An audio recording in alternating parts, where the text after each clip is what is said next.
السلام عليكم. ازيكم يا حبايبي؟ عاملين ايه؟ النهارده ان شاء الله هنعمل مع بعض اكله شتويه وبتدفي، وغير انها كلها فوائد وقيمه غذائيه عاليه جدا. هنعمل مع بعض السبانخ بالكفته. اول حاجه هنشوح مع بعض بصلايه كبيره كده حلوه مع حته سمنه، ونحط لها فصين توم، وبعدين هنكون مقطعين السبانخ. طبعا قبل ما نقطعها نكون غسلينها ونقعينها في الخل ومظبطينها عشان اي حاجه فيها. طبعا شايفين لونها حلو ازاي؟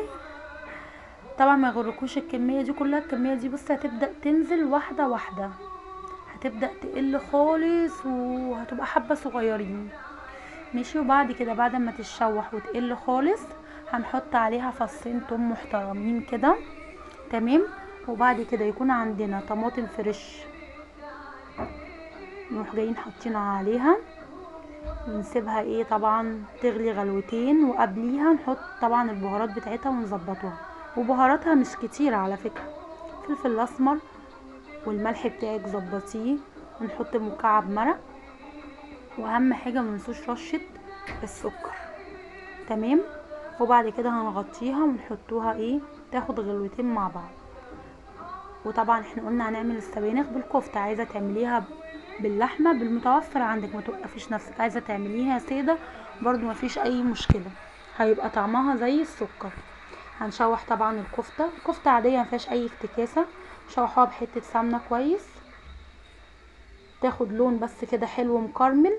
وبعد كده هناخدوها نحطوها فين؟ في السبانخ. تمام. وبعد كده تاخد لها غلوتين حلوين مع السبانخ. هي كده كده هتبقى مستويه نص سوا، مش هتبقى محتاجه حاجه يعني.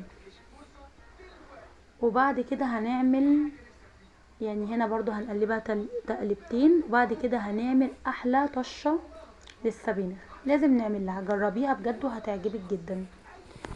في نفس الطاسه اللي عملنا فيها الكفته هنحط فص توم محترم كده وعليه كزبره، وياخد لون يا دوبك كده، ونروح جايين نازلين بيه على السبانخ الحلوه بتاعتنا. يا سلام بقى، حبه رز بالشعريه كده يبقى طعمها تحفه.